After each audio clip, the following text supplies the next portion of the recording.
Hoje é dia de centro cirúrgico e eu vou contar para vocês em detalhes como funciona a ablação por radiofrequência de tireoide. Essa é a sala de procedimentos.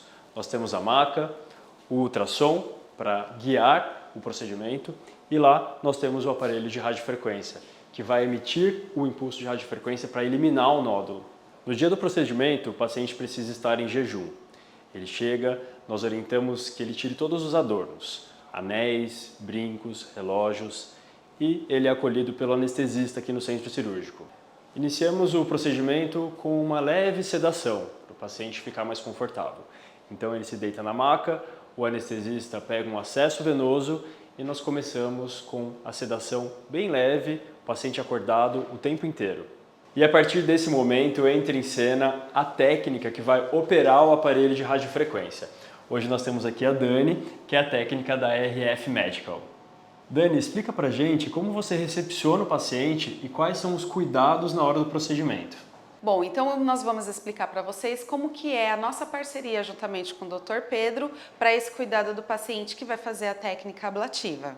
Bom, também mantendo ainda esse cuidado com o paciente, uma das coisas que nós precisamos sempre estar observando é ao colocar a placa que nós vamos colocar na coxa do paciente. É um eletrodo que ele vai estar conectado aqui no nosso equipamento. Então nós colocamos essa placa nas coxas dos pacientes conectado ao eletrodo. Então, mantendo ainda a segurança desse paciente, nós colocamos a placa para poder fechar um circuito. É uma medida de segurança que nós damos ao paciente, como se fosse um aterramento, para evitar qualquer dano, como por exemplo uma queimadura.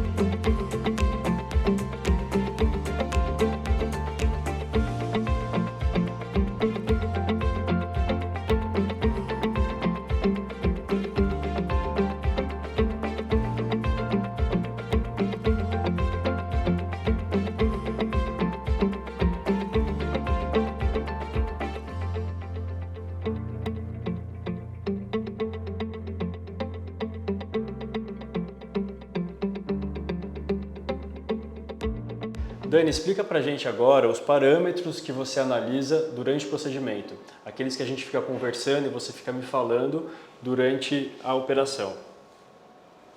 Bom, doutor Pedro, como a gente vai fazer? Então, é muito importante eu sempre estar falando para o doutor as informações principalmente em relação à impedância, que é a resistência do tecido. Então, conforme vai sendo feito a terapia ablativa, eu vou ter aqui uma informação de impedância que eu vou explicar para o doutor quando ela estiver no nível ideal e quando ela estiver muito alta, a gente vai entender que aquela região ela já foi ablada. Então, naquele momento, o doutor, é uma medida de segurança que o doutor vai retrair a agulha ou reposicioná-la para uma outra área que necessita ser ablada. E é através desse pedal que eu vou acionar para ligar e desligar o aparelho de radiofrequência. Dessa forma eu consigo trabalhar com segurança. Quando a impedância sobe, eu desligo para evitar uma queima numa área que já foi ablada.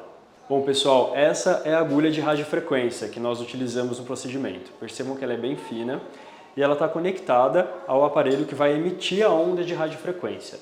Esse aparelho também tem um sistema de resfriamento para evitar que as áreas adjacentes ao nódulo que nós estamos trabalhando sejam também abladas. Agora a Dani vai falar para a gente um cuidado muito importante que nós precisamos tomar antes do procedimento. Qual que é, Dani?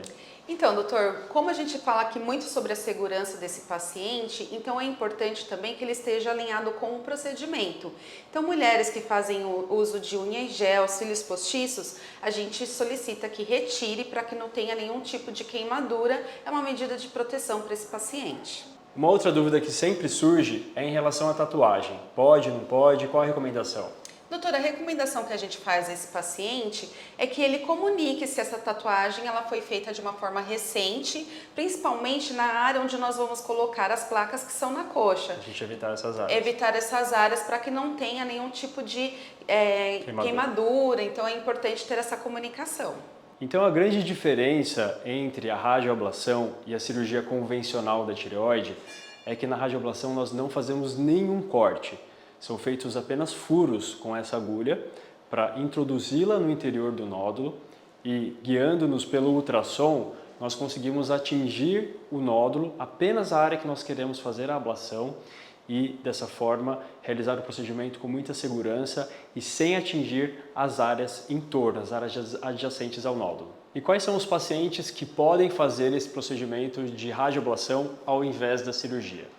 São pacientes que têm nódulos muito volumosos e querem reduzir esse nódulo porque eles já estão causando sintomas compressivos, como falta de ar, dificuldade para engolir ou a sensação de um bolo na garganta.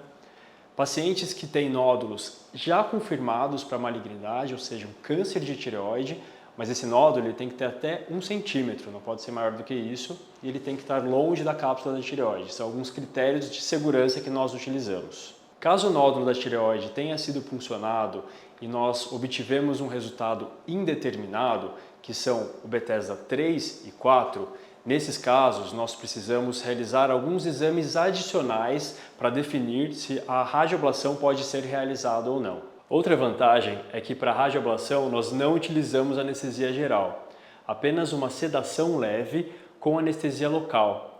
O paciente fica acordado e conversando durante todo o procedimento, até porque nós precisamos monitorizar o nervo da fala, o nervo laríngeo recorrente, que passa bem por trás da tireoide.